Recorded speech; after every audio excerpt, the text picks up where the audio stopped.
anyway. Yeah. Well, we're reaching the official level now of the meeting of this very interesting and good conference, and it's amazing what fruitful discussion we have had until now. And so it's my honor to be the moderator for this last two papers, given actually by the two organizers of this conference, who in that moment I would like to speak again my thanks for organizing this great meeting. So the first of the two speakers is Filippo Baraldi, who we know.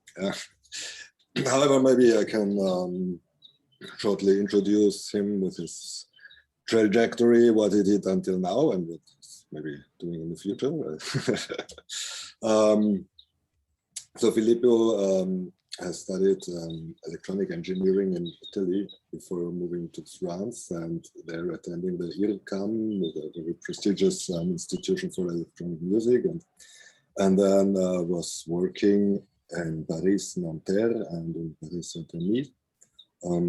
First doing his doctoral research with musicians in Romania, with Roma and Sinti musicians in Romania, with his thesis about their music and emotion. And yeah, he continued in Paris, and now he is employed in a project he designed by himself at the University Nova de Lisboa. Well, that's why we meet kind of here in Lisbon. And this project is about music, emotion, and health, and it's very much based on his current research. He's conducting in Brazil with Maracatu groups, and I think you're going to present about those Maracatu groups in times of COVID-19, as far as I understand. And please tell us more about this. The stage is yours.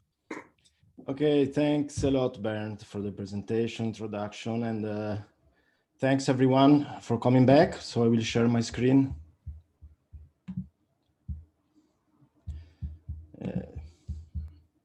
And go to the first slide. So yes, the session is about ongoing field research. So this is a new subject for me, and I took the occasion of this symposium in order to advance a little bit in understanding what's going on in Maracatu, the baque solto. So corporeal lockdown. This is the topic of my talk. It doesn't have to do with COVID actually, but it is of course inspired by this idea of lockdown, as we all learn what it is.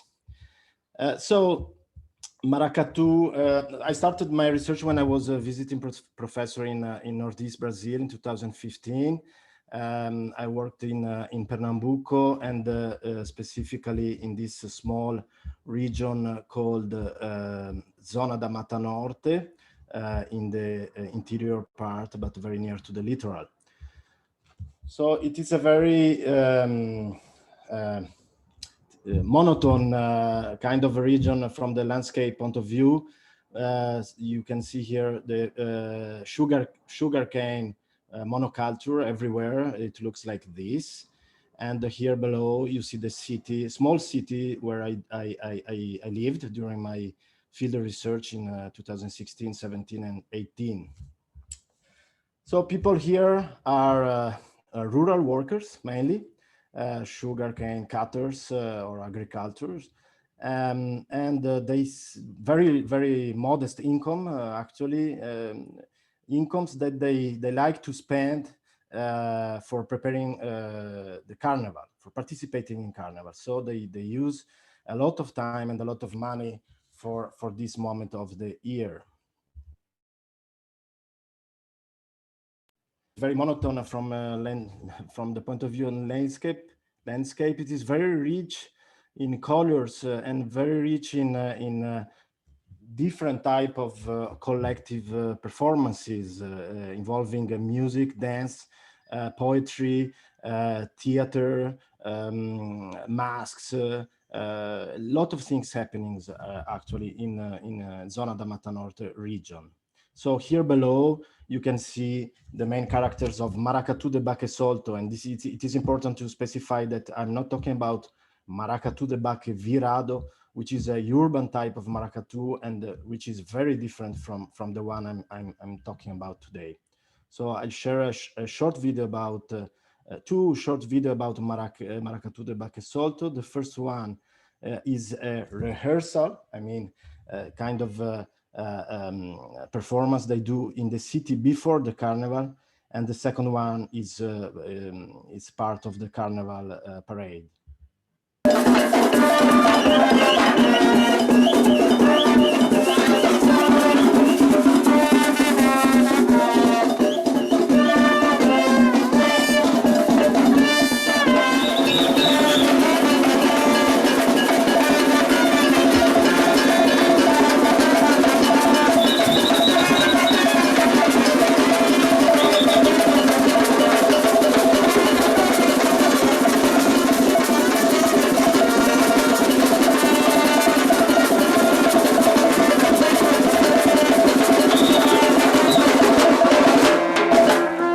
Nós temos um italiano que tá no meio da poeira. Nós temos um italiano que está no meio da poeira.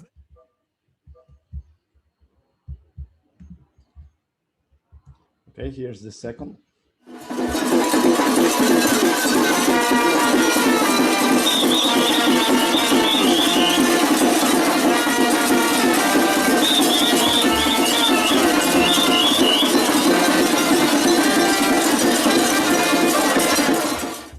Right, so I was really intrigued by Maracatu de baque solto because of its complexity in terms of artistic, let's say, means that are involved. So many people, as you see, up to 150, 200 dancers, a brass section, 5 percussionists playing in a very frenetic fashion, in the highest volume as possible, as fast as possible, as you saw in this short video extract.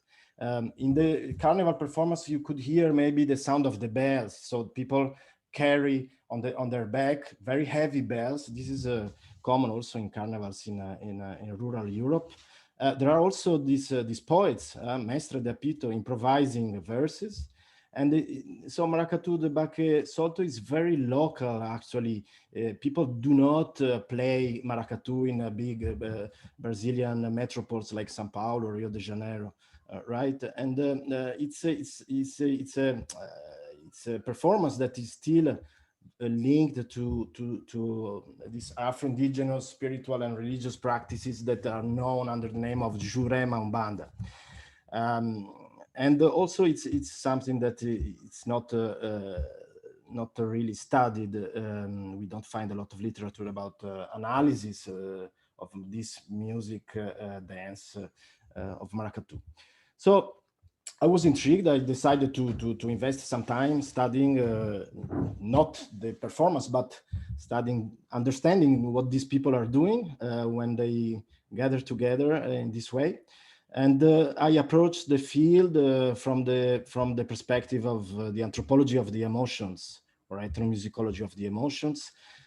So this is just a very basic assumptions of this, the interest, let's say, of the ethnomusicology of the emotions. So we try to describe, understand people's emotion in order to better understand the sounds and the movement they produce. And vice versa, we analyze these sounds and dance in order to get an entrance point, to have an entrance point, let's say, into their emotional experiences, right? So when I arrived in Condado, I yes, let me just okay. I asked a lot of questions about what kind of emotional experience is involved in this kind of performance. And of course, I could hear some responses about the happiness, the very famous Brazilian alegria or excitation, energia. But what was intriguing, of course, is that people were saying Carnival is about all you can imagine and much more. So, of course, anthropologists know that carnival is a very serious issue, actually, in a lot of places in the world and in South America. So, I tried to understand what can be much more that all that I can imagine, much more of everything. So, going on with my research, I understood that central emotion or emotional relation actually that is involved in carnival here in this region, of course, is envy, right? So I started to get a little bit into the literature about envy.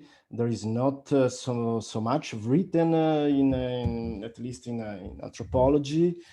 These are two important books published on the subject, and just a very straightforward definition. I think that you may know this feeling actually, mixed of distress, anger, sadness, or pain toward what another person has and the subject doesn't have, right? Being either a material object or an intangible quality. We feel envy for somebody that maybe is richer, or somebody that is smarter, or somebody that is, I don't know. So the etymology of the word in Italian is invidia, and in Latin invidere. This is the root of the word, means to look negatively somebody. So it has something to do with the eye, with the act of looking at, right? Looking at what another person has. So in many regions of the world, actually, it's considered a very dangerous feeling. Why? Because it awakens the evil eye, right? So evil eye in Portuguese, olho grande, in Italian, malocchio, in Francais, mauvais œil, is something that has the same etymology of envy, actually. So to look negatively is associated to causing misfortune to somebody, to the person that is object of envy, right? Okay, for the Catholicism, is one of the 7 deadly sins. Dante Alighieri located envious people in purgatory with the eyes sewed. So once more, I wanted to point to this relation that exists between the feeling of envy and the act of looking negatively somebody.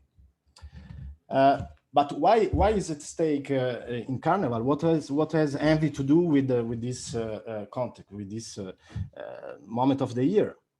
Well, in Carnival, there is a strong need and desire to show off one's own material, moral, and artistic qualities.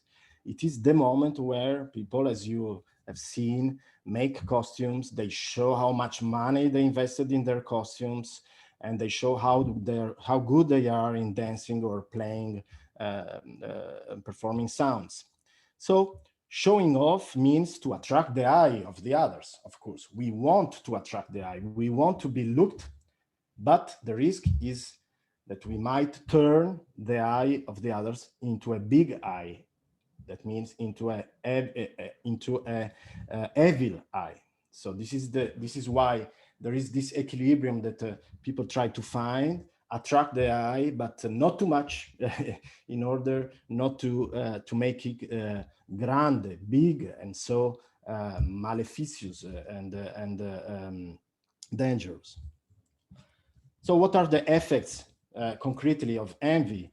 These are some examples that I learned on the field. For instance, the whistle that the poet is using suddenly can stop emitting sounds, so it doesn't work.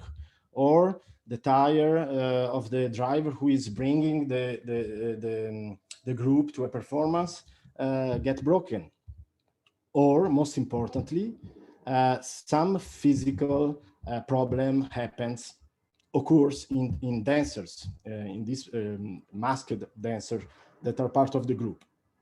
So this is a fact that actually happened during my research there. The leader of the dancers fell down during the performance and was unable to lead the group to perform.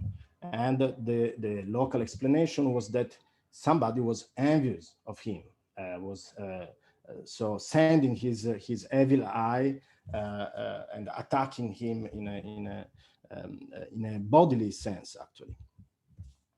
So I started trying to connect this feeling of envy with the local conception of illness. And there is a very, very common assumptions that is the one I wrote here. When the evil eye, envy, is really strong, that person becomes sick. Okay, so envy affects health. It has this power. People explain their health problems in this moment of the year, before and during Carnival, by saying that somebody is feeling envy toward them. So to go a little bit further in the interpretation of this, in the causality, let's say, that connects envy with health, envy is supposed to activate invisible negative agents, entidades, that enter into the body and undermine its normal function. Okay, this is very simplifying a version of the local conception of illness. So something is entering into the body and blocking its normal flow, let's say.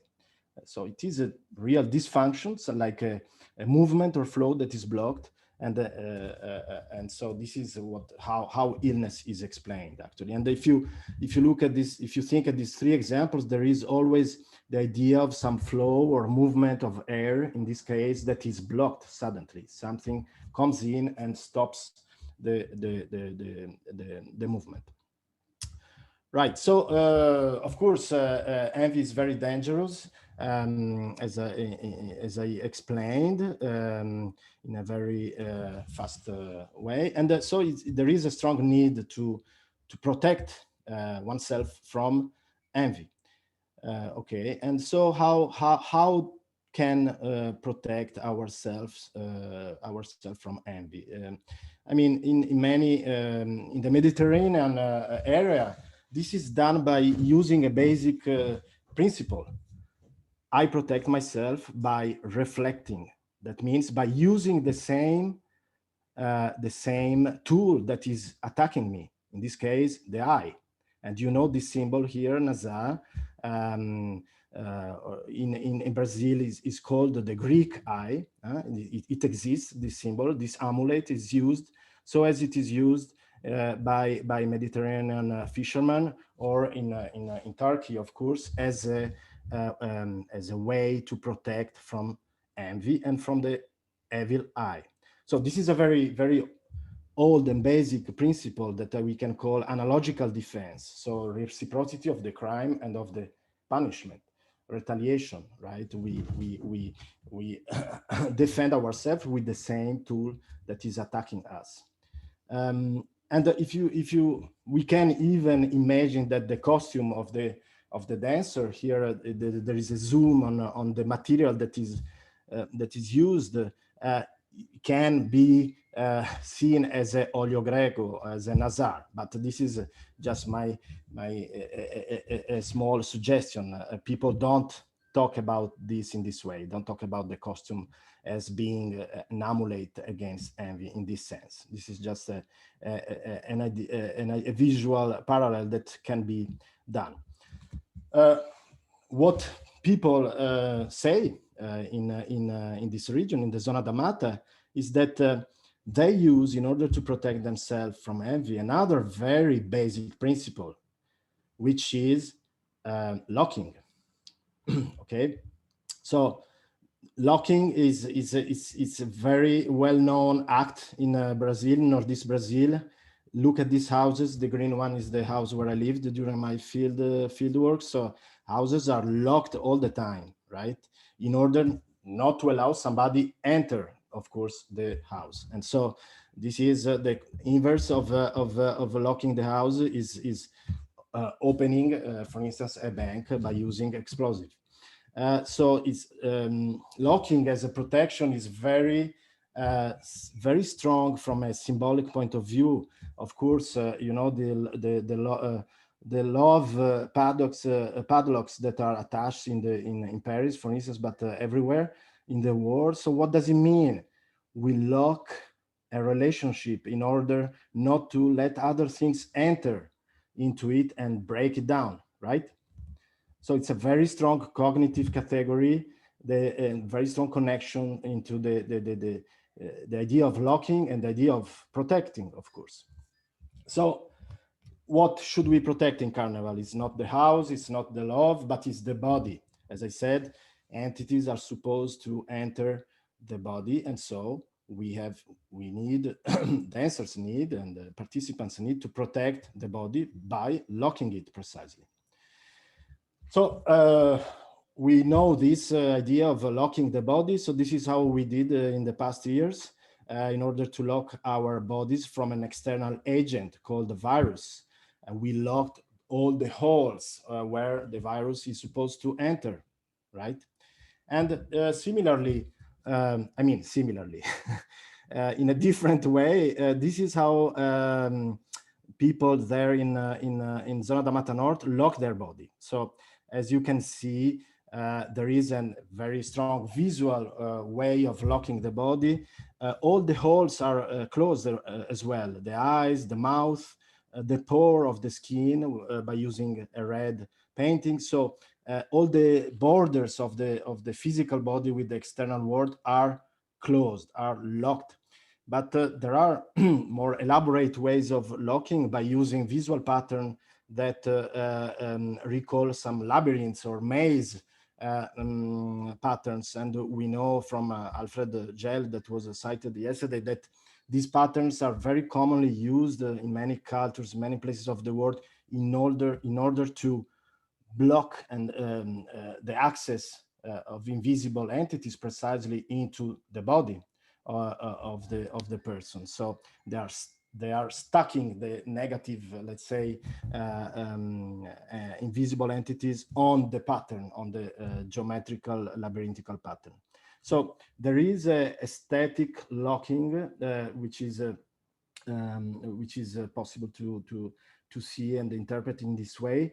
There is also a physiological locking. This means that persons avoid from sexual relationships in this time of the year. So no kind of all the liquids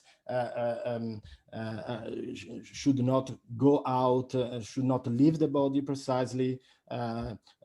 Women who has their period are not allowed to perform, etc. A lot of this kind of preventive strategies, right? So there are other levels of protections that function in the same way. This is a picture that, of a ritual that is called Calzo do Caboclo. Okay, Caboclo is precisely this character of the Maracatu group, symbolizing an Indian warrior, indigenous warrior. And here we have a spiritual leader, which is wearing the caboclo. So he's protecting the character, the dancers before carnival by locking ritually his body. And down here you have some sentences that I extracted from the ritual discourse. I mean, it's always difficult to take out words in this way, but this idea of closing the body is very explicit actually in the ritual discourse. I will close your body inside and outside. Okay, so how this body is closed? Actually by wearing something, by clothing the dancer with, of course, an invisible protective substance, which is made out of the same nature of the dancer. So we are putting some invisible caboclos, invisible Indian warriors, around the body of the dancer in order to protect him. Okay, so this is the ritual Calzo do Caboclo, and just after carnival, this dancer goes back in this house of Jurema Umbanda religion in order to take off the protection, the last day of carnival. So this is the very simple equation that I'm trying to explain. A locked body means protected body, means health, while an open body means vulnerable body and means illness. So this is an important equation that we can see in this period of the year, in this carnival. Now, the last part of my presentation, I would like to suggest that the Maracatu itself can be seen as a collective body. Actually, I mean, this is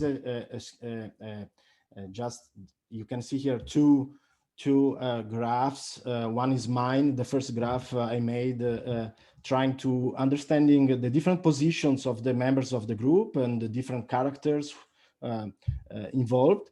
And the other one is another representation that I found in a book about Maracatu. So Maracatu is conceived of as a brinquedo, a puppet, actually. It is kind of supernatural being, actually, that every year people try to build up, to construct by putting together smaller elements. And it is conceived of really as something more than the addition of its elements, right? All the parts of the Maracatu are stored together. The musical instruments are stored always together. They're not separated in the houses of the people, but they have Maracatu has always a single owner, which is a person with a strong spiritual authority. There is a puppet here called the Kalunga, which is a sacred, it's conceived of a sacred doll that is protecting as well the collective body. So as the individual body should be locked, the Maracatu as a collective, as an animated being, let's say, as a collective body, should also be protected in the same way by locking it. Okay, and again, this protection, this way of locking is done on the physical, spiritual, and aesthetical dimension.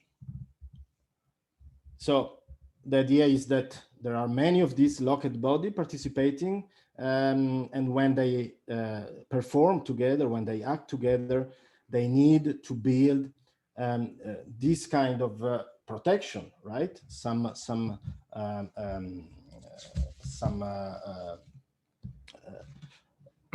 A chain, let's say. And here in this figure, you see the caboclos, so the dancers, protecting, closing the central part of Maracatu, which is composed by the queen, the king, and the sacred puppet that is symbolizing, that is giving actually spiritual substance to the Maracatu.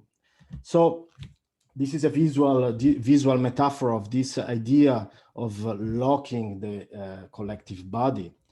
And this is very common also in of course, in military action, or even in chess playing. It's called a closed configuration of the game, when some elements do not allow the rival entering into its most vulnerable parts. So we are locking in in order to protect the vulnerable part of the group, right? So this is a collective way of to lock the group in order to protect. So the point here is that you do not achieve this level of protection in any kind of way. You need to be together in a very precise and very coordinated way. Okay, and this is expressed locally by the idea of consonantia. I mean, what does it mean? Consonantia. Just I will not read all that Maria Acherad wrote in 2013 about Cavallo Marino and Maracatu, but consonantia is a positive quality, meaning attention and listening to the others, means coordinations, means being together in the good way, okay? And conversely, desmantele or dismantles is synonymous of not being tuned, not in a musical sense, but in a very corporeal and from the point of view of the intentions and the movement that are performed. Okay, so in one word, consonance, consonantia, it's a local term used explicitly to express this a high level of interpersonal coordination, as opposed to the idea of dismantle or fracture, breaking up. So one of my research questions is trying to understand what does it mean to dance and play in consonance. So it's the same, what does it mean to play or to attack military in consonance in a very coordinated way. So trying to translating this concept into Maracatu performance. And with a student of engineering of the University of Porto, we are trying to program some animations, let's say some simulation of the collective movement you saw in Maracatu, in order to really analyze all the movements that are done by the group, which are quite complex, and then to show this representation, visual representation to the people there, the members of the Maracatu groups, in order really to analyze, to understand what kind of movements are done and how they are performed. Let me just show. It's not really yet finished, but.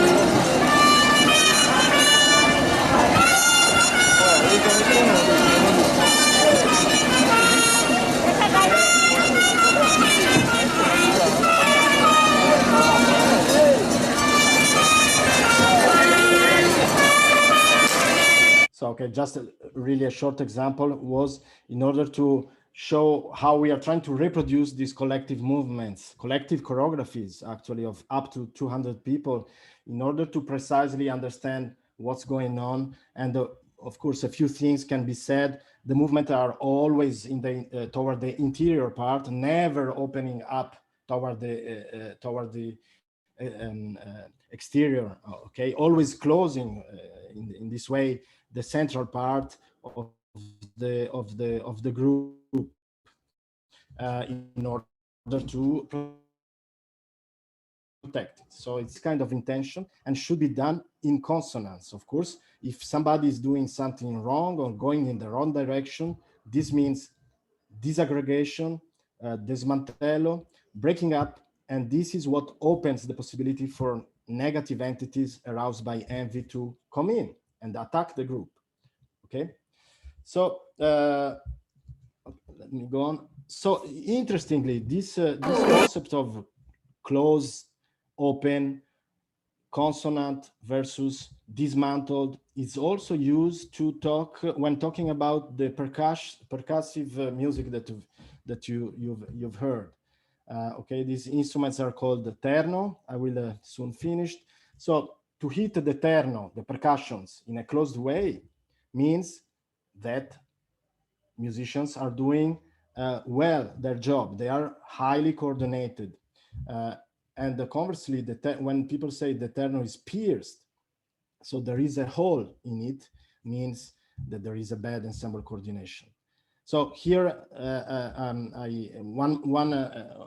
another visual metaphor that I'm trying to use in this presentation to highlight the important points is that the percussive nucleus of the Maracatu can be really seen as a gear, and also the physical position of the musicians is always in this way. One instrument is kind of inside the other, and they're trying really to create this motor, this engine of the Maracatu, which should be very precisely coordinated in order to be effective, in order to be closed, in order to protect the group. If there is a hole in the rhythmical pattern, of course, this means that protection is not effective. So this is the basic idea. So in order to understand this, how this works, this massive nucleus, we invited, thanks to the Portuguese foundation that financed this project, we invited the musicians in Lisbon, actually, and we recorded them separately. I mean, with the multi-track techniques, and I can show you a small video.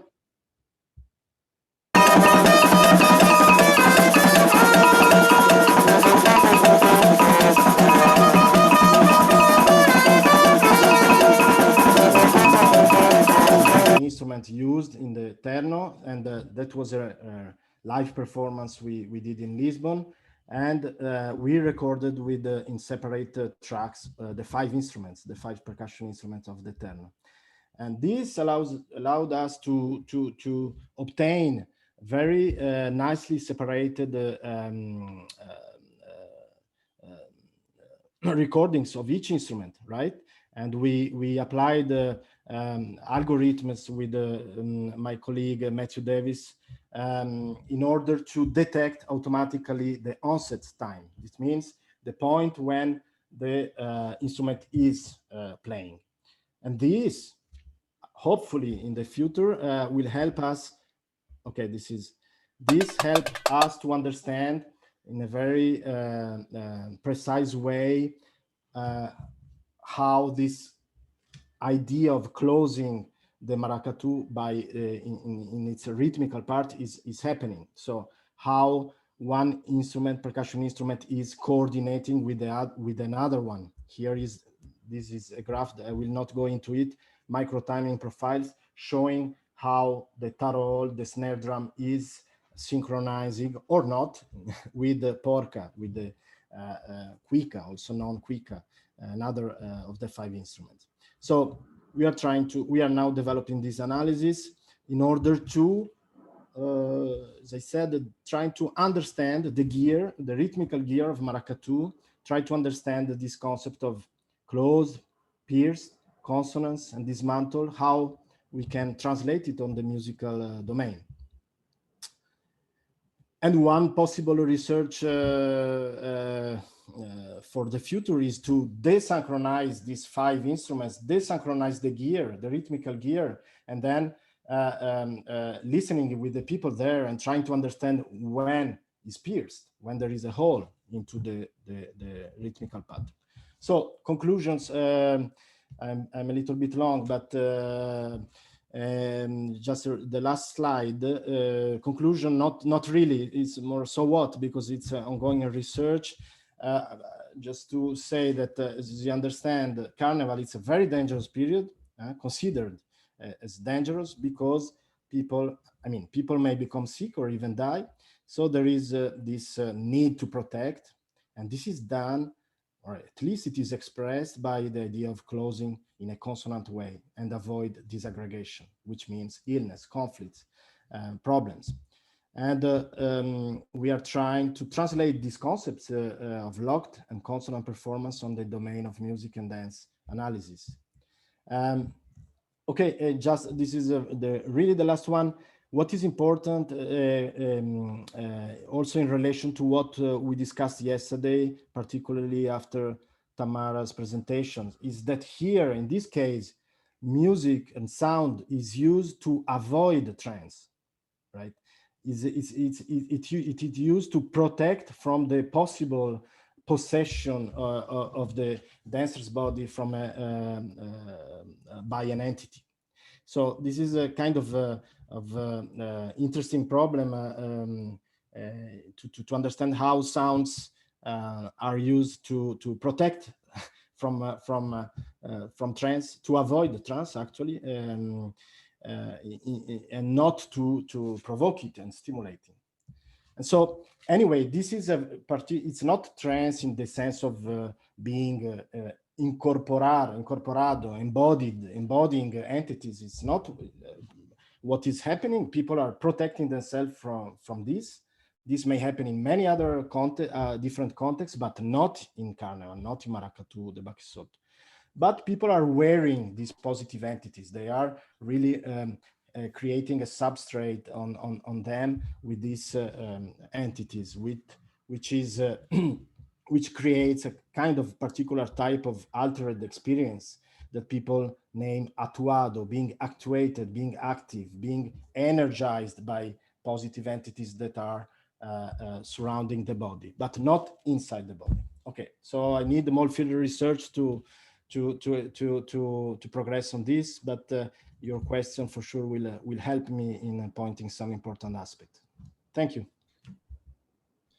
Thank you very much, Filippo. This was a great talk and very, very interesting. And I refrained also from stopping you actually Sorry. because I thought, well, it's just the final session and it's your own conference. And so please go on.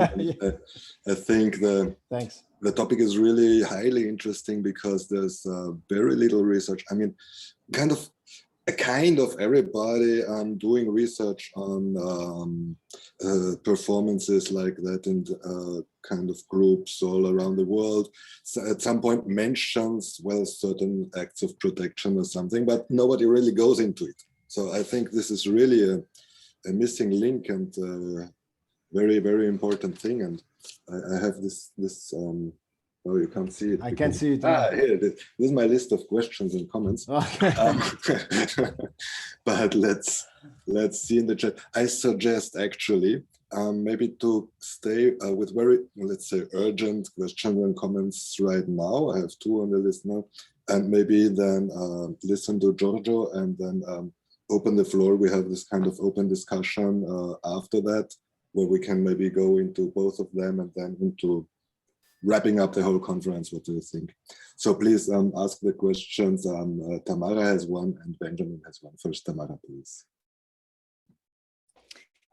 Thank you so much, Filippo. That was fascinating. I'm working on the evil eye in Algeria at the moment, so I really enjoyed hearing your presentation, and thanks for clarifying the trance bit too. That's really interesting. I was just wondering if you could say something about envy in Portuguese, and you know, the ways I'm exploring envy, different kinds of words in Arabic. Hesed is the one that they're using, which is a very particular kind of envy that has to do with the evil eye, that's different from other kinds of envy. So I was just curious, in your field site, how, you know, if new ways of nuancing that term that maybe are different from English, or maybe very specific to Maracatu, possibly. Yes.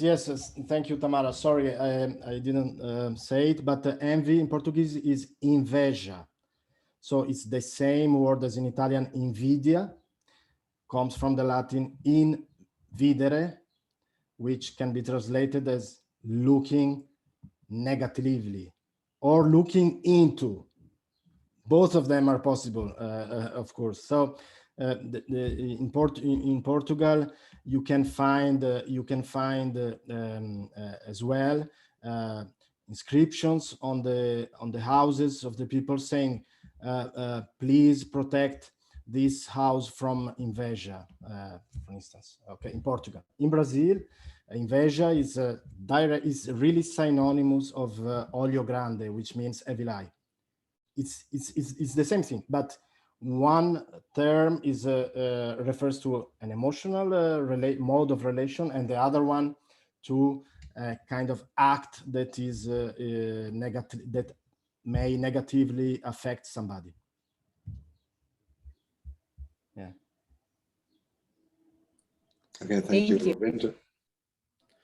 I have so many questions and comments, and I'll leave them for afterwards because there are so many parallels with Cuban carnival practice, just tons. And when you started to talk about that it was not Yoruba, I mean, it was immediately obvious the Congo influences from the different rituals and the movements. And I mean, there's a whole lot of stuff to talk about. Even, you know, Kalunga is a Congo concept. There's just a lot of stuff. And I was struck even by some of the melodies, you know, that were being played. One of them is like really came out at me as being very close to a Cuban carnival melody.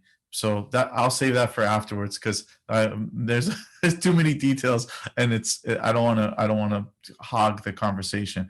But I wanted to ask you about what you said in the beginning in terms of all you can imagine. Somebody saying that carnival was also all that you can imagine, because in my experience with carnival research and attending different carnivals and so forth, there's this component in carnival which is sort of an unlocking, an opportunity for roles to be inverted in society, for people to come together who don't normally come together, from people at the top of society and bottom of society to come together. There's just all these juxtapositions, and it's permissible in this one time of year. And then when it's over, the natural order of whatever happens is sort of kept to. It's an unspoken sort of tradition in carnival, at least in much of the Americas. So I was curious if how much of that came into the conversation in terms of the other meanings of carnival, because I feel like you didn't go into the sort of societal or ethnic, racial components of it, and obviously the focus here is on healing and the body and so forth. But I was just wondering, what are the other meanings that fall into that particular answer that you got of all that you can imagine? Or maybe you could comment more generally, how people view locally their idea of what the purpose of it is. Yes, thank you. Of course, this would need another talk, because there are many ways from which carnival can be seen and studied, actually, and I really have need to enter into this anthropology of carnival community in order to develop my thinking about that. But there are many sociological questions involved, many economical questions involved. There are many gender issues involved as well. So of course, this is just a little part of what is about this idea of corporal lockdown, protection, and envy and rivalry, of course, among people. But just to say that when people say carnival is about all this and much more, they always point to the fact that carnival is something full of secrets. There are many things that cannot be said, cannot be talked about, cannot be expressed verbally, because it is probably one of the aims of this performance is to deal with some relation with the invisible world that cannot be explicitly expressed in normal language, at least. So this is something, I mean, when the expression, the sentences you are pointing to means this. There is something that cannot be verbalized about Maracatu. And of course, I'm not interested in revealing the secrets because I don't know them. Thank you. There's one final, I say final question by Bleda. By the way, hi Bleda.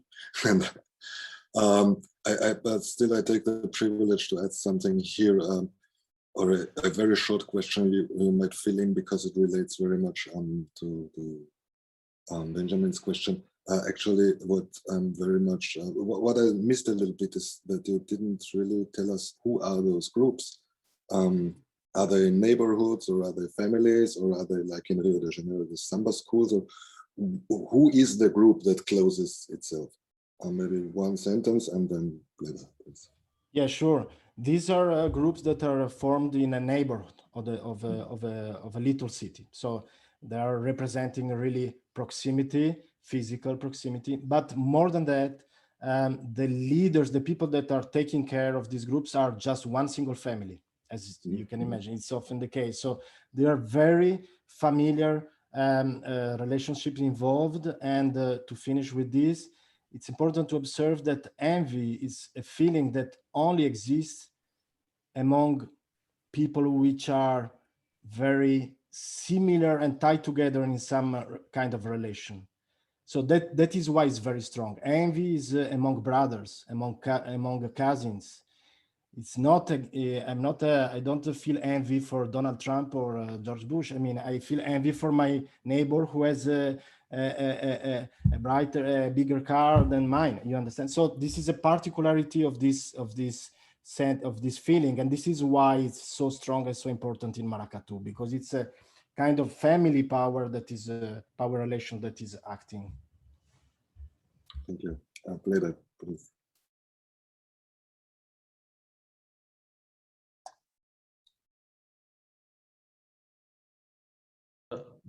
Bernd?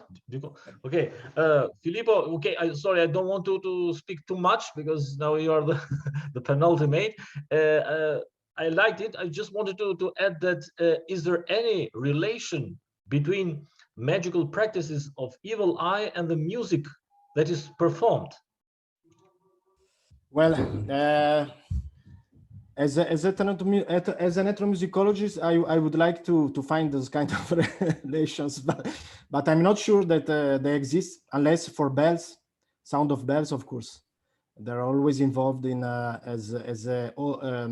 in the double function of calling and throwing away and avoiding somebody coming in. I mean, if you think at bells, also in European culture, popular and not, are used to call people, so to attract entities, human or non-human, but they are always used also to reject, for instance, to reject bad weather, storms. You know, this in Albania, as in Italy, the bells were played when a storm was coming. So reject, attract and reject is the same function as the visual costumes, attract the eye and reject it. So the noise has a symbolic function to protect? Sure, yes. Okay, but the firewall, the sonic wall. Yes, this is not me saying, but since Schaffner, etc., saying that the sound of metals and sound of bells has this power to as I said, paradoxical power to attract and reject at the same time. Then it is clear that the clothes, the dance, and the noise, they all make this protective system in the carnival. Everything is clear. Maybe too much. Okay, great. This is something that we should also keep in our minds and memories for the final discussion. This is something maybe that can apply to almost everything we heard during those 2 days.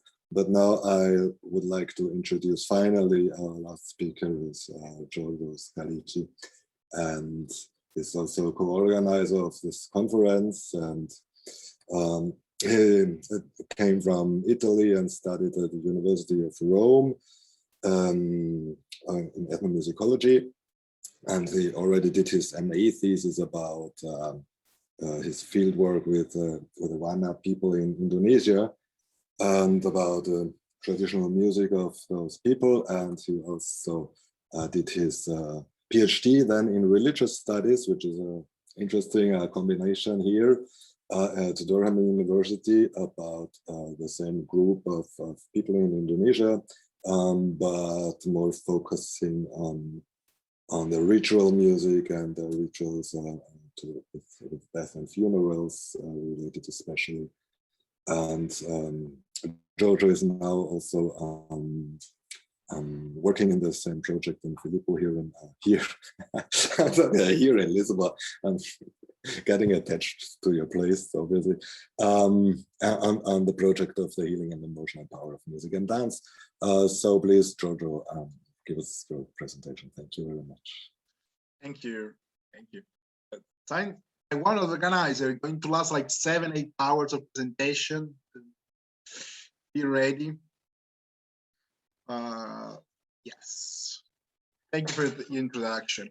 Can you see my screen? Okay. Yes. Thank you. Yes, my background is a mix of stuff because while doing my MA, I was doing music, but when I did my fieldwork, I discovered that religion was so important. So I did, my co-supervisor was from religion, and for my PhD, I decided to switch. Have my main supervisor from religion and my co-supervisor from music. It's Simon Mills. maybe some of you know.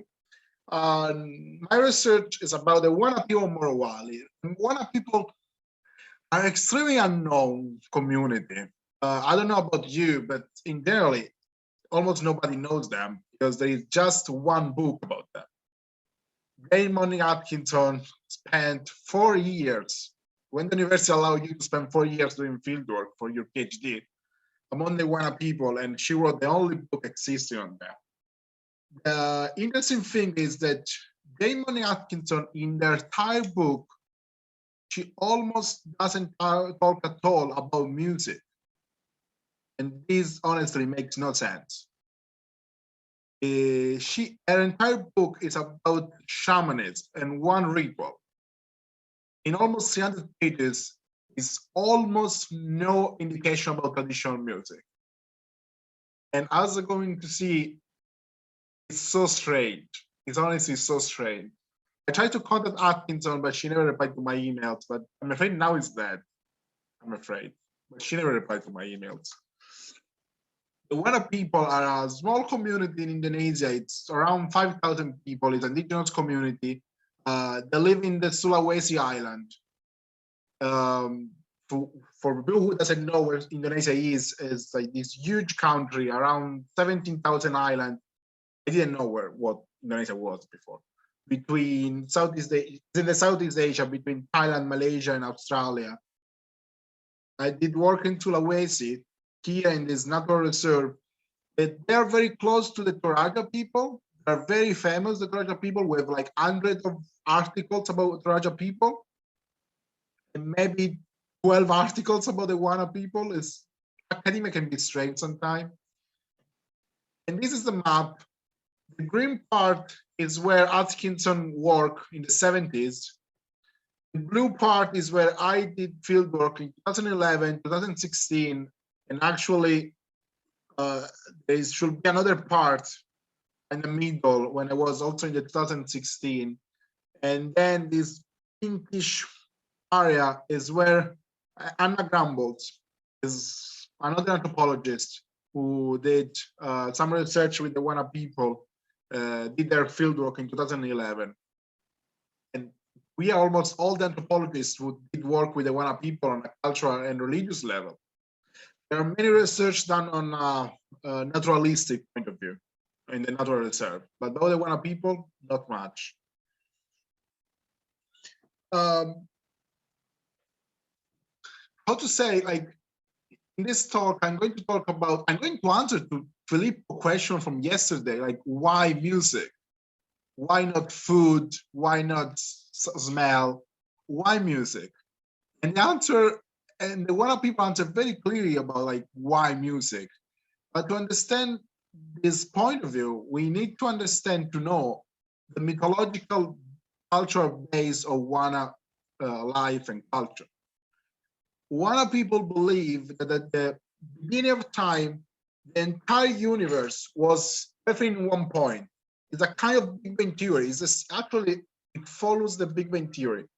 Everything was compressed in one point, full of power. One day, the land, the world, the universe started to expand. And it's when the mythological time ended. Expanding, it lost power.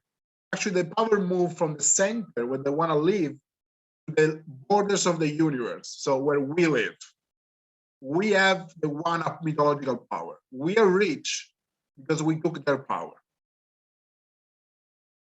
And so there is a physical separation, like between close and far. And one day the world is going to shrink again, and everything is going to go back to be one. And one people are going to get back their power. So this physical element is very important, but also think about distance. We are powerful because Wana people don't see us. We are very far. As we see in this map, the center of the world is a village. In the village, you can see everything, and it's with no power. There's no power in the village. Once you start to move from the village going far away, the power increases. Especially like in the forest. The forest is considered a space of spirits It's where people go to look for power, for knowledge. It's also very dangerous because in the forest, you cannot see. I don't know if you've ever been in a jungle, but this is a situation. Beyond like 3-5 meters, it's all just green. You cannot see everything. But you can hear. You can hear birds, plant. You can hear rivers.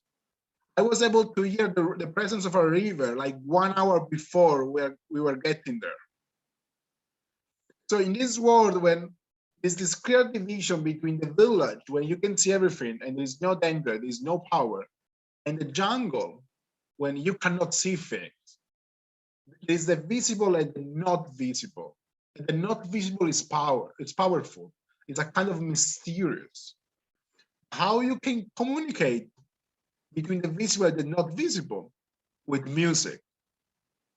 The music is produced by a visible object, but by itself is not visible. So it's a perfect tool to create a bridge between the human spirit, the human world, and the spiritual world, because it's not visible. Now we're going to see it's not just about spirit and humans, but it's also about illness. One people say that when you get sick, not a common illness, like if you break your bone, you go to the doctor. If you have a cut, you go to the doctor. If you have the inner illness that you cannot see because you cannot see inside, that is an illness of the soul. And that is the duty of the shaman. And the shaman is going to use the music to heal you. Again, the music. Again, what else is also not visible? Emotion. So music for Wana people has this incredible power to control emotion. Always with this link of not visible. This is a list of traditional instruments among the Wana people. There is no academic study about Wana traditional music. You're not going to find any. It was a hard work because part of this tradition is already lost. So it was a huge work about looking for people who were able to build the instrument, play the instrument. And like the second to right from the left, this is man with this, like, this is a war trumpet with the one with the machete. And when people say that if you play the war trumpet, war will come. Again, we see this connection between the music and the power of the music of recalling stuff. Because war comes, because music is going to affect the emotion of the people. It's going to bring negative emotion because it's the war trumpet. Of course, my idea is that there's clearly a connection between emotion and memory, as we're going to see. Because if you always listen to the war trumpet, when you go to war, you're going to link the sound of the trumpet with the emotion of war.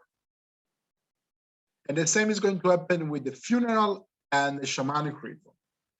I believe there's a kind of layers of memory that every time you have this experience, emotion goes stronger and stronger. And then it's become easier to recall that emotion. It's a kind of Pavlovian effect. War trumpet, negative emotion.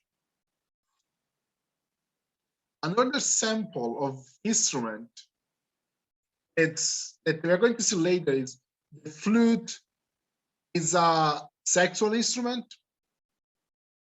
We are going to see later. And on the right, the chest resonator is also a sexual instrument. We're going to see. So for the Wana people, it's clear. The link between emotion and music is very clear. And often, Wana people believe that when you play music, you can easily get into a trance. I heard stories of people falling down a cliff because they were playing music. They were so focused on the music to walk into a cliff and die.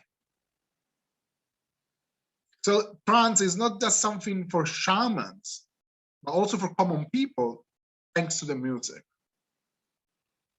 Now we're going to see briefly the shamanic ritual and the funeral ritual when these elements are very clear.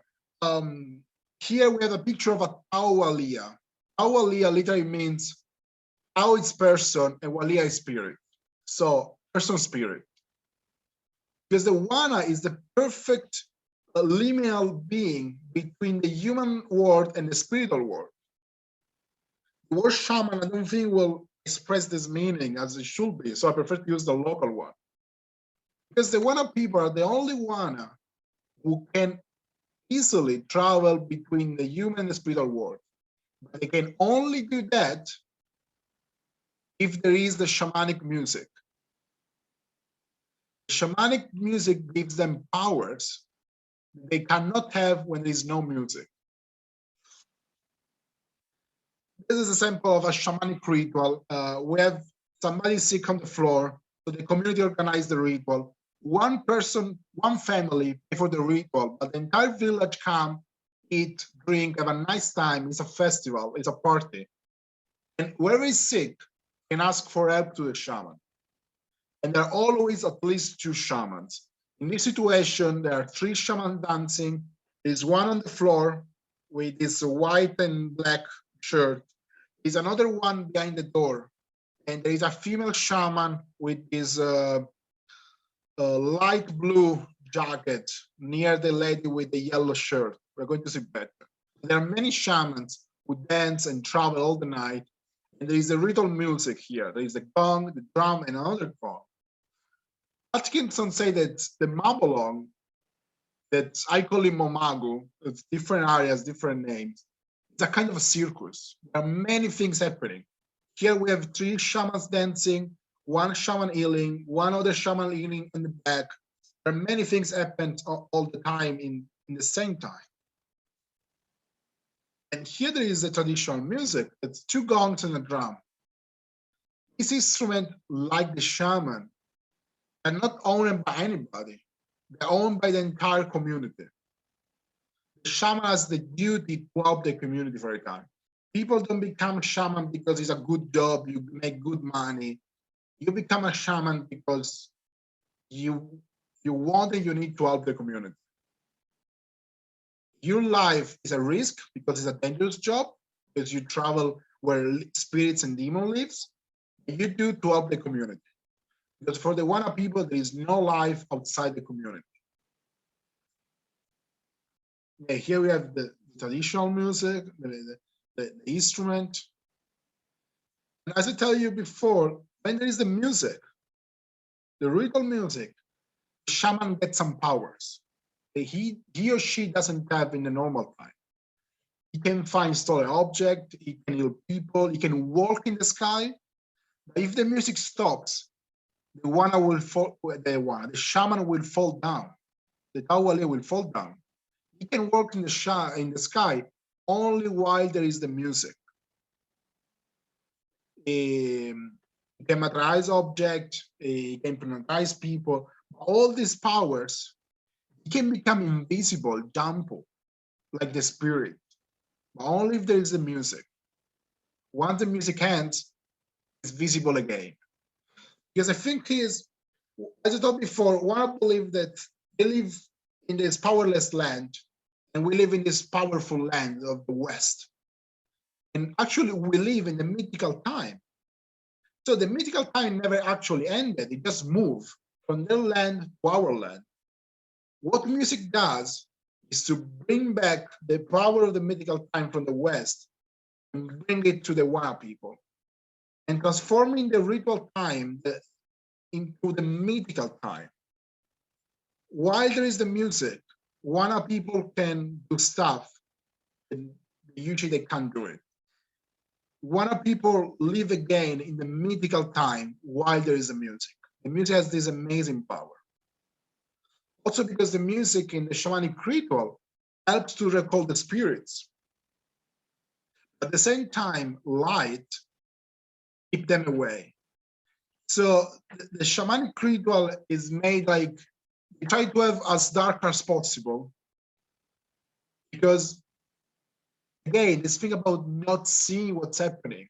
you should not see. So you must be sure that it's dark. You don't let the spirit escape, but at the same time, you need the music to bring them in. So again, music and visible, they work together. Here we have a shaman kneeling in front of the instrument to ask for power, because the power from the West comes through the instrument. The instrument itself has a kind of a physical medium where the power is taken. And then the shaman dance, the Tawalia dance, and try to get into a trance. And this is the music. There are three music for the English. Okay.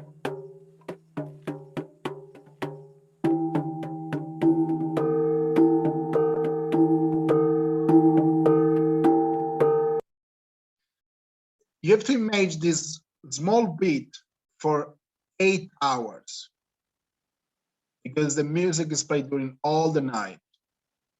It's the intro, the stabilization, and then the fast for the trance. And it's played for all the night. So it's become a kind of a mantra. It's truly creeping into your head. After a ritual, you have this music playing in your head for 2-3 days. And there are kids. So we have children listening to this music, sounds like they are like few months old. So the memory of the ritual and the music is kind of strongly imprinted in their mind. For the Wana people, if you listen to the music, it's ritual time. It's automatic. I hear stories of people getting into a trance while going to the ritual just because they could listen to the music. They didn't need the ritual environment. The music was enough, because it's the music that creates this mythical ritual space. It's the music. This is video.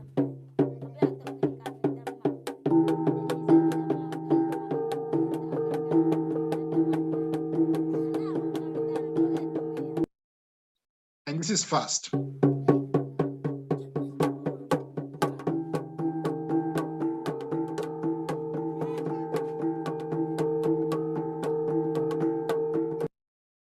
Okay, he made for 8 hours. The men, they jump up and down like chickens, honestly. They have this position with the arms. While there is a different music for the women, because women can also be shaman. There are some complications about that, but in theory, women can also be shaman. But their music is very different, because the female shamanic dance, it's sexual. We're going to see the music is more fluid, there is more movement with that. While the men just jump up and down, the women dance in this way. If the video's okay.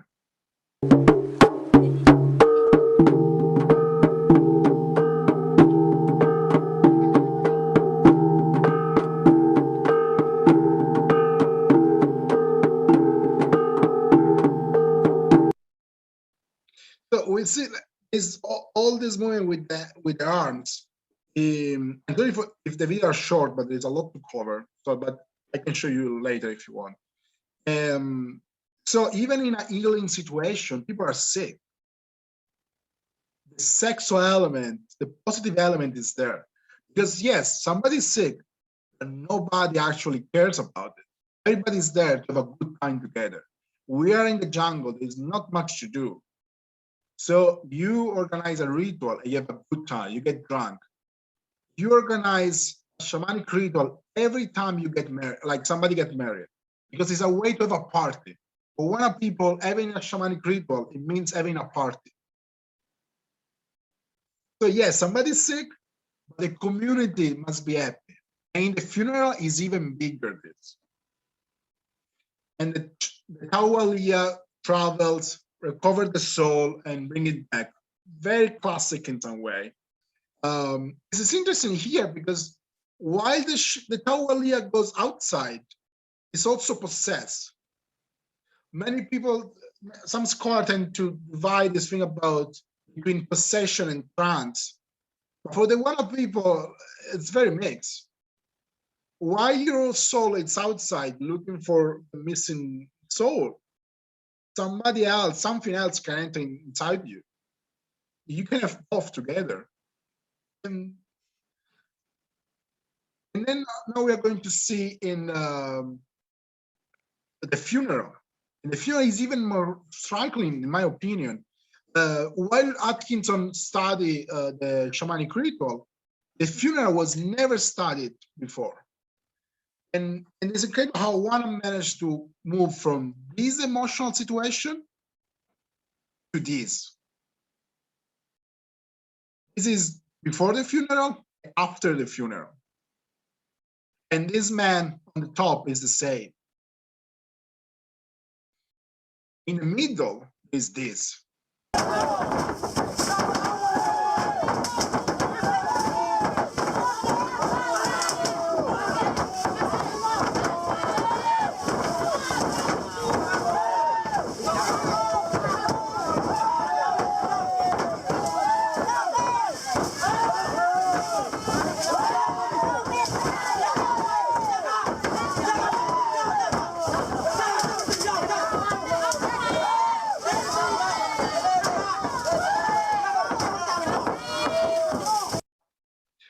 And this way, in this explosion of controlled violence, this is very ritualistic way, because this stomping on the floor, it's a way Wana react when they hear bad news of somebody who's died.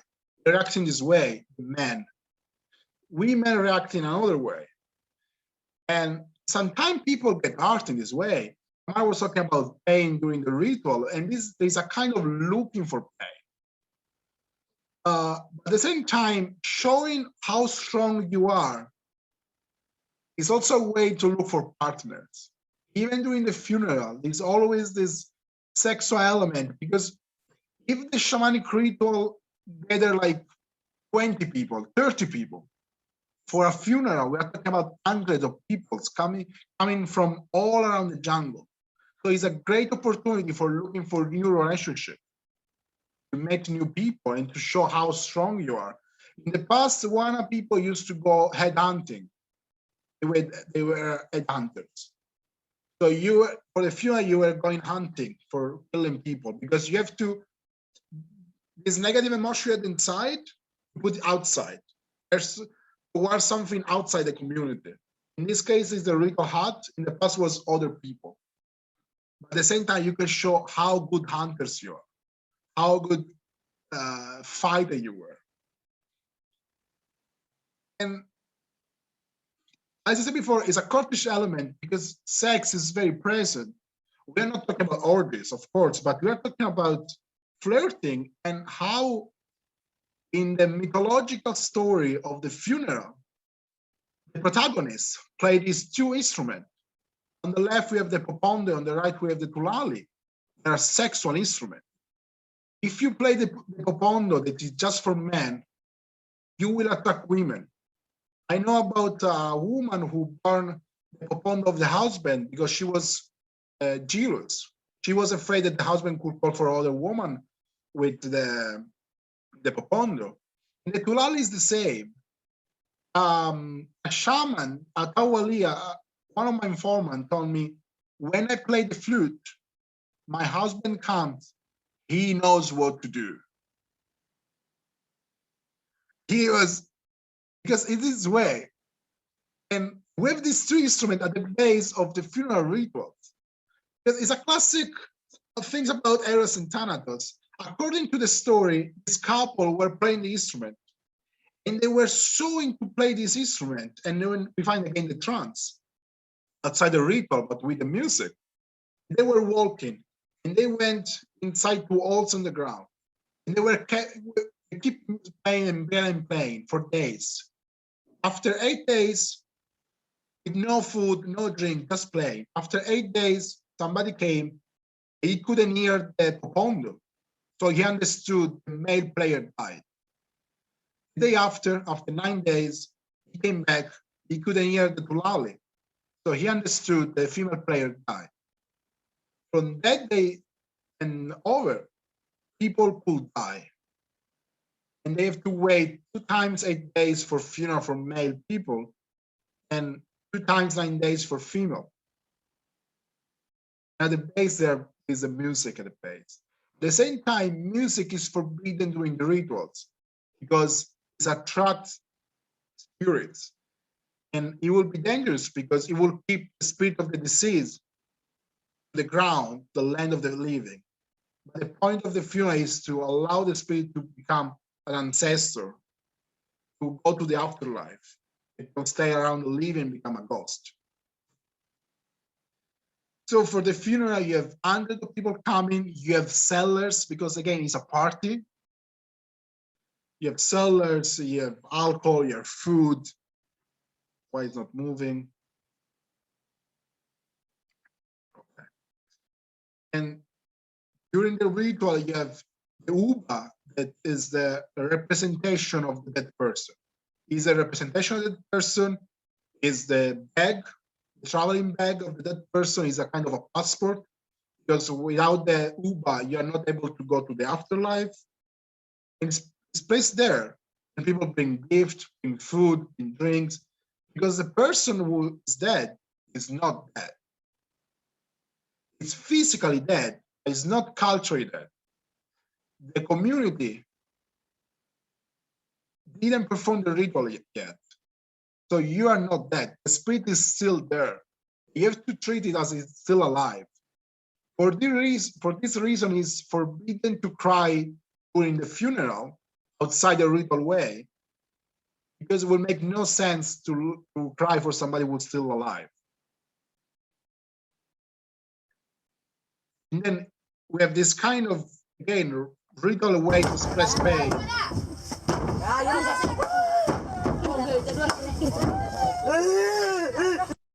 As we see, men tend to destroy, while women they tend to become smaller, to stay on the place.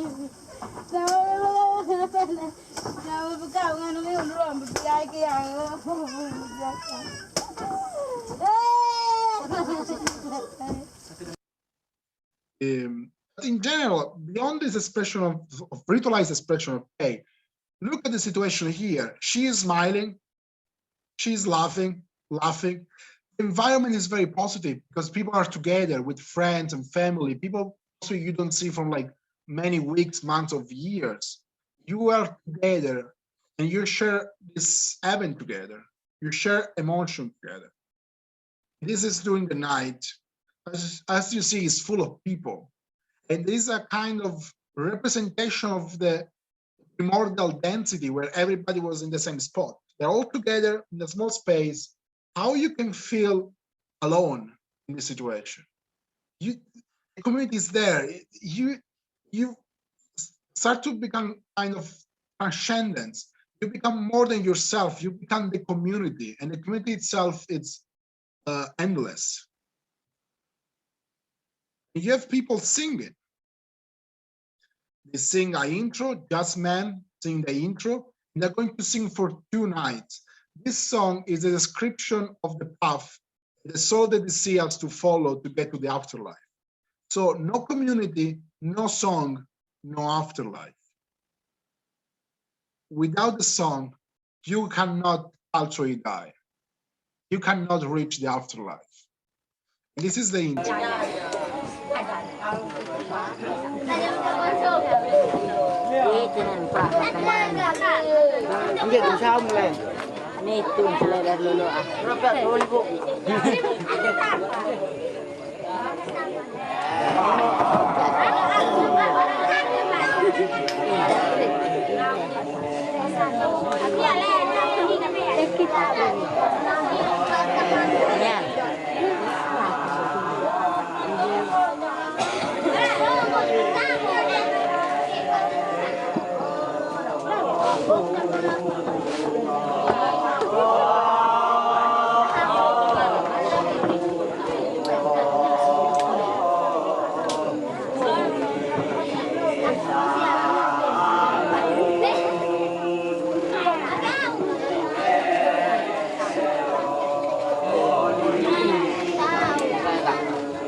And after the introduction, there is the Mokayori, that is actually the song.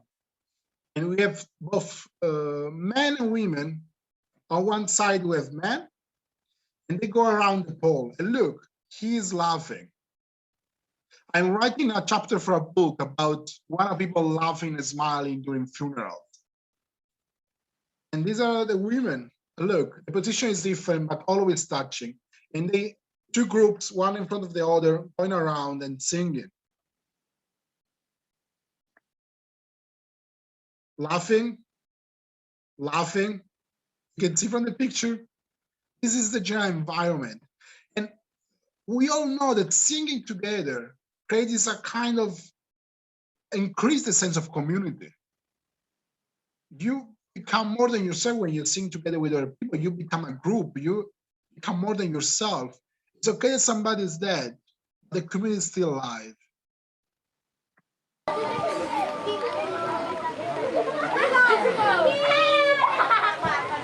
You can hear people laughing.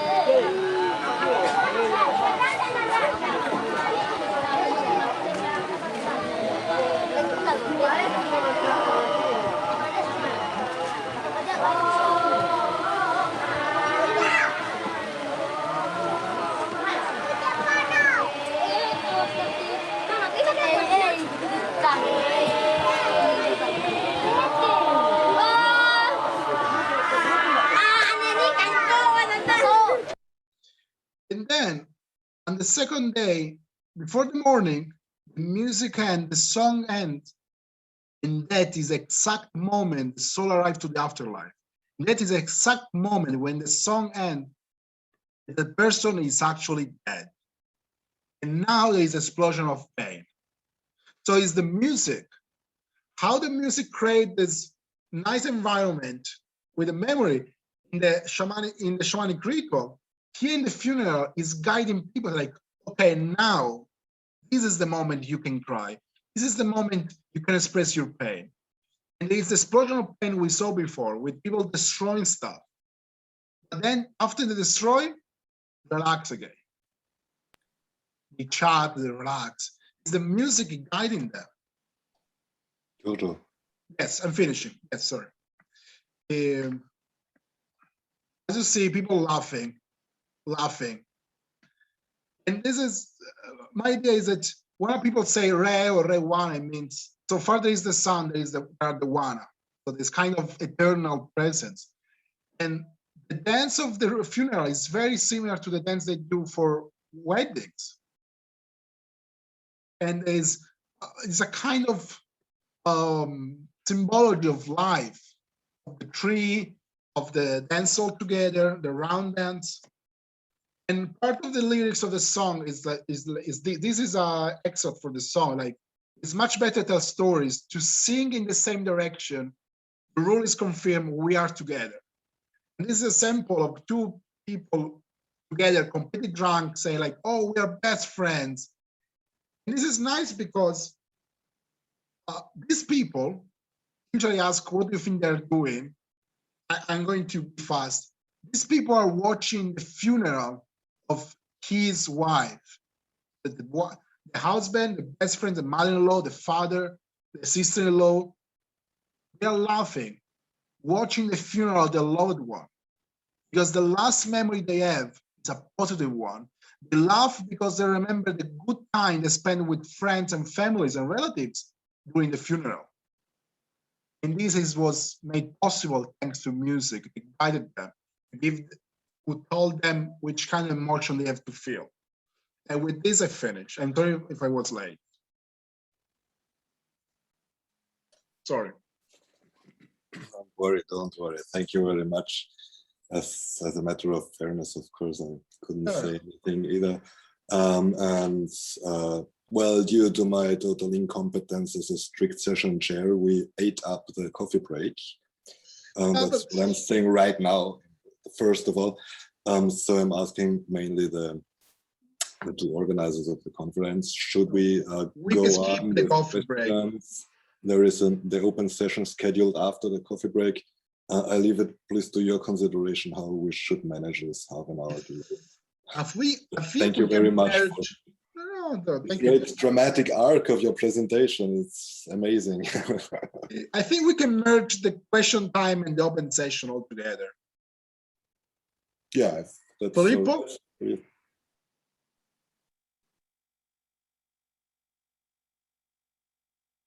Sorry. Yes, for me it's fine. It's I mean, up to everybody. We can raise the hand if you want to continue or have a very small break and then come back for question and open session together. How? I mean, well, we should anyway put at least a couple of minutes for direct questions and comments to Giorgio's paper. So please, I assume, well, I have many associations in my mind now, but please, I'm sure that there are more of them. Questions and comments from the audience. Please go on.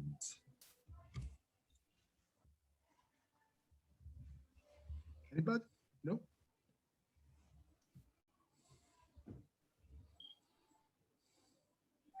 Well, maybe I can ask the first one.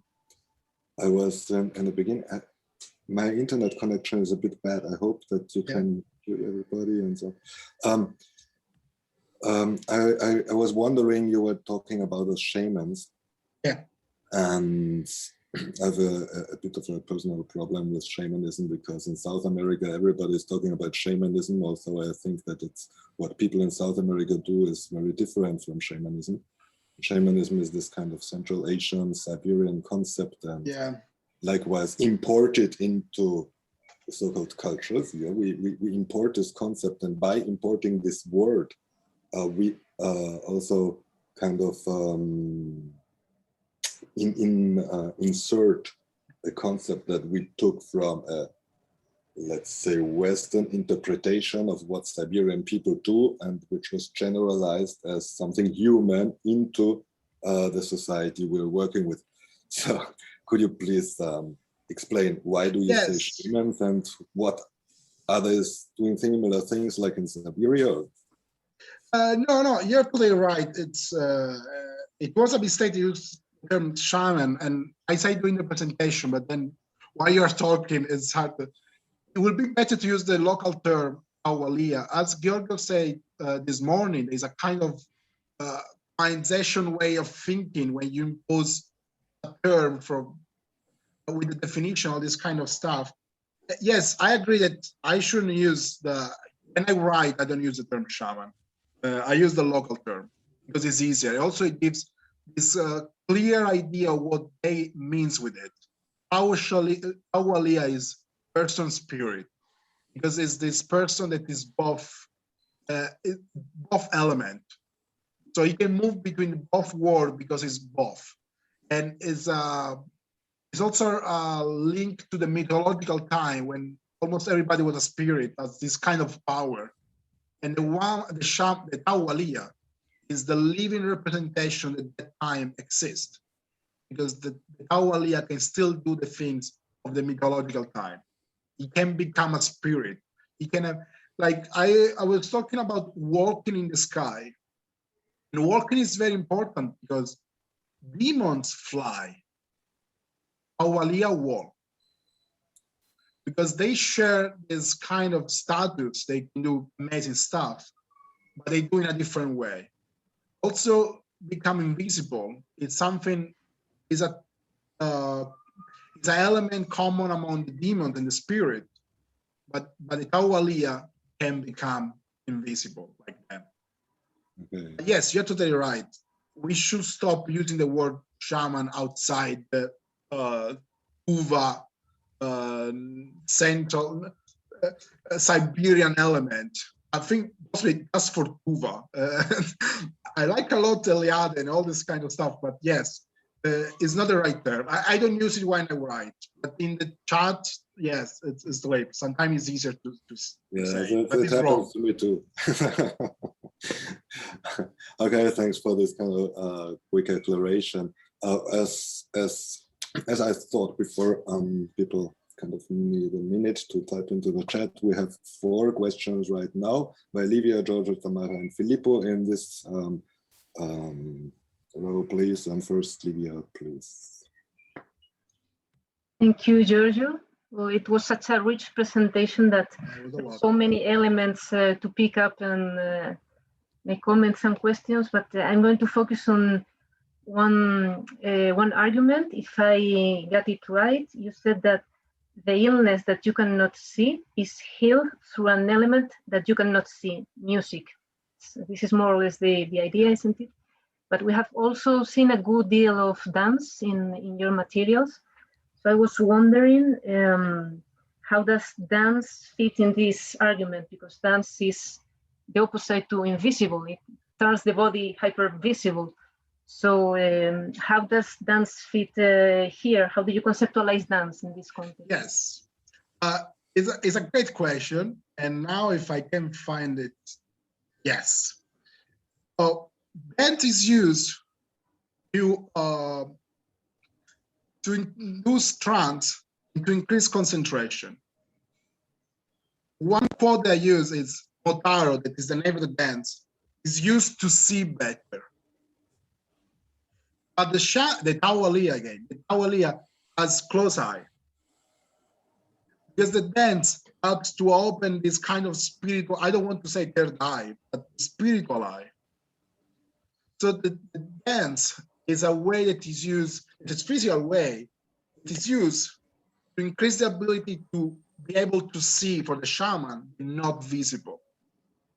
To help the Tawalia to do this transformation, to move from one status to another one.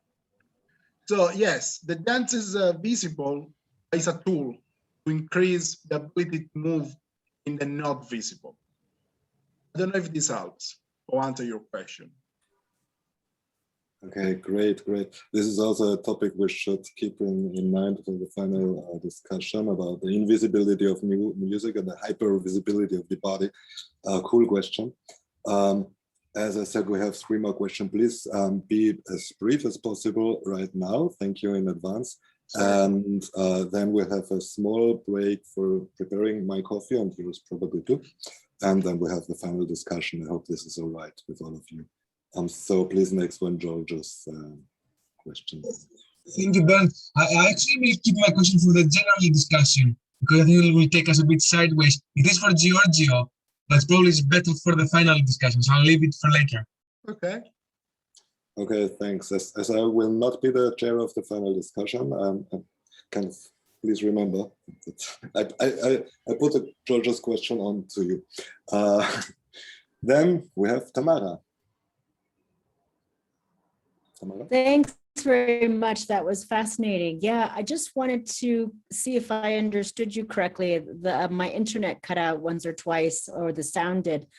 So are you, when we come back to this mythical time and the beginning of your talk, is it safe to say then that here music is affecting time space? So it's not only a kind of temporal shifting, but also kind of where somebody is almost in a quantum physics kind of way. Is that accurate, or how would you summarize that?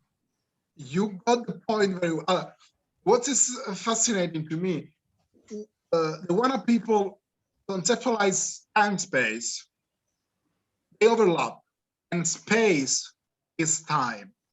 When you ask to a Wana, like, how long is going to take to get to that village, they're going to tell you 2 rivers, 3 mountains.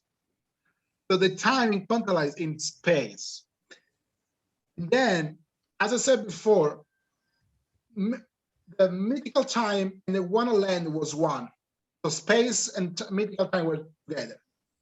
Then they split. They actually move. And the mythical time move the West, physically move. It's a story about it. People escape and move to the West. So now there are 2 space-time. The space of the land of the Wana is powerless, and they live in this eternal present. for the Wana people, everything that goes back to 50 years, 60 years is become mythology. The Wana, they have no years in their calendar. There's no years, no weeks. They're just days, and there's like no birthday. Every day is almost the same. We're the equator, so every morning 6 o'clock there is a sun.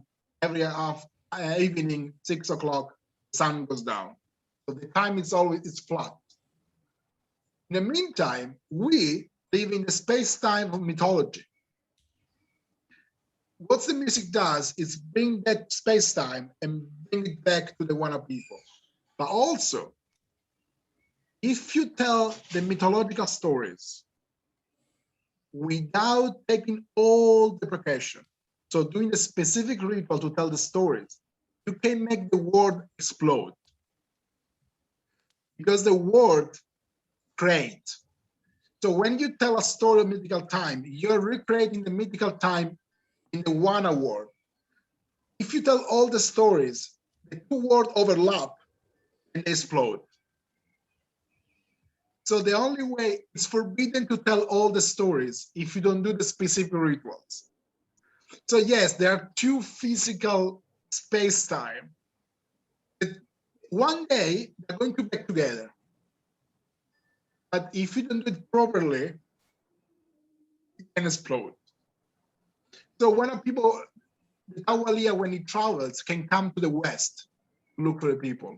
He can visit the mythical time. Is it clear? Because it's so many levels, but it was a great question. Mm-hmm. This is an amazing topic. Yes. Allow me the short comments because I once wrote about this in the Western Amazon. There's a very similar phenomenon of the so-called mythical past, which is kind of related as a time's escape, yes, a mythical past, which is actually not really past, but it's also present, but remotely. It's not accessible for normal lay people. So this is what, when I called it in the grammatical term, I called it remote non-future. Okay. So it's at the same time past and the same time present, but in both ways remote, not accessible, kind of in a common way, but accessible by specialists or by people, not visible. Not visible, and being connected by singing in my case, music. Yes, so, yeah. So the music is the connector to this remote non-future timescape. It's an amazing topic. Thank you, Tamara, for this question. And now Filippo, the final one before a short break. Thank you. Yes, thank you. No, very short. Of course, it's fascinating, not because it's far away and exotic, but it's fascinating because it's a long-term field research, very informed. So I think it's what I personally like about ethnomusicology in general, and I think many people share this. No, my question is, what about music? I mean, yes. Don't you think that going in really into the analysis of how music is built from and with the elements can help? Did you do that? Can help your interpretation? I mean, no, I did that, and actually, I have a theory that the traditional music, it's construct. It's also the ritual music is based on their conception of space-time. They have this idea of time, like every day is similar to any other now. And if you listen to the traditional music, but also to the ritual music, the gong, you can start and finish wherever you want. It's not a beginning and not an end. It's a small nucleus that just gets repeated and repeated and repeated over and over and over. Also with traditional music, when I ask them to play other stuff with the flute, and they change the flute, because for them, playing a different song means playing with a different instrument. So this lady was playing the same song for hours and hours, but with different flutes. For her was a different song. Yeah, so this is to say that your sound analysis, of musical analysis, of rhythmical and yeah, no, there is all the part of transcription, everything. Yeah, that this informs you about this mythical conception of space and time, actually. Yes, in some way also true. The lyrics and the way they sing, as I said before, the singing all together, the way to have like singing turns. Yes, it was also important. The problem is time. I already put a lot in more than 20 minutes. So. Yes. Okay. Sorry, everyone, if we have been long. It's not because we organized the conference. Really, I think. It's... Oh no. Thank you, Bern. Well, thank you very much, and so we'll conclude this session. May I maybe finish with a suggestion, because my own connection here was getting worse and worse, and I think others complain the same. Maybe you as a host could close the session and open it again in a couple of minutes. Maybe this could help to kind of improve, renew the connection. Thank you. So, okay. See you in 10 minutes. See you in 10 minutes, 15 minutes, 5 minutes, 10. Yeah, 10 minutes maybe is fine. So it's time for a coffee, right? And then we have more than half an hour for just final discussion and saying goodbye to everyone. Okay. Thank you for now. Filippo or Hiba? Yes, I try to reload this. Yes. Oh, I'm sorry. I just wanted to share some thoughts with you, and I didn't know if I should put it in an email or yes, go. Yes. Or if because I'm not sure. I'm gonna stay for some of the final conversation, but I also have we're finishing the end of my semester right now, so I have a few things that I have to take care of immediately. Sure. So no, I didn't know. Go ahead. If it is long, we can have a talk later on. But if you want me to, yeah. Oh, I'll stick around for as long as I can, and then sure. But otherwise, I figured it would be better to actually like tell you rather than type it in the email. Or if I typed it in the email, it would probably make more sense once it was if I actually explained it. But it's not any critiques or anything like that. It's just little things that I saw that were very much tied into some of the traditions that I know about that I thought were very similar. And I don't know if you've looked at any of the literature on Cuban carnival culture at all. No. And so there were just a lot of things that like really popped out to me visually, and like that whole concept of the circle, and that, I mean, there's a lot of stuff. So I don't want to, I don't know if you want to take a break, it's totally cool. But I was just a lot of visual things, like the circle, like the circle with the directions is like a really big part of Congo culture, and that balance. And, you know, like there's the top is the heavens, and, you know, earth, the water, the sun, all it's from the Bakongo cosmogram, and Kolunga is a concept that comes from that. Kolunga is like the dead. This is where the sacred is. Yeah, and you told about that in the discussion. So that fits into that whole circle. Like there's the positioning of where up life and death and water and air and stuff like that. And I just thought the images that you're looking at are very similar to Congo cosmograms and other drawings and stuff. You talked about that, but some of them really stuck out, and like the symbols for marking the sacred space, and just also in terms of the instrumentation, the use of the bells. The bells in Cuban music, it was originally it's called a huataca. It's a hoe blade, you know, to farm. That was the original tool that was used for the metal, and some of that is tied to Ogun, you know, but some of it is just the whole concept of art is life, art, you know, using household objects to make music. And the cowbell in particular comes out of the hoe blade. So there's a whole sort of like history of the development of the cowbell and its use. And then there were just some the bombo in Maracatu. The bombo is really important in Cuban comparsa also. It's the primary accent that the movements are coordinated with. So with the bell pattern, it's like ding ding ding ding ding ding ding ding ding ding ding boom, ding boom, 1 2 3 4 and 1, and that's the principal accent. So all of the music is, you know, while the bell plays a timeline function, the bombo is what everybody coordinates the movement to. So I don't know if that was helpful at all. If that would be any of that information would be helpful at all for. Yes, of course. No, please, if you could suggest, in this case by email, some readings on that. And I can just also tell you that there is a scholar who worked before me on Maracatu, the baque solto, this kind of Maracatu in the same region, who is now working on New Orleans Carnival. Okay. And she's doing a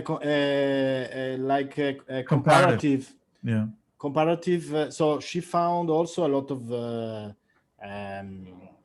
of proximity or common elements or ideas on this. And I will find out if she published already something on that. But there is, I think that there is for sure something to do in comparative fashion, on at least in this geographical and the visual representations of Congo culture also for like I don't know if you've seen any of Robert Farris Thompson's stuff. He has some stuff about that, but just like when you have all the images of the stuff hanging from the tree, that's a super Congo thing. That's in the United States, also in Cuba, in the Americas. But the last thing that was just so striking to me, I'm going to try to find you a recording, is the melody that they were playing at the end. Like there's a Cuban melody in the comparsa that goes adiós, adiós, adiós, me tengo que marchar, muy pronto volveré, adiós, adiós, adiós, goodbye, goodbye.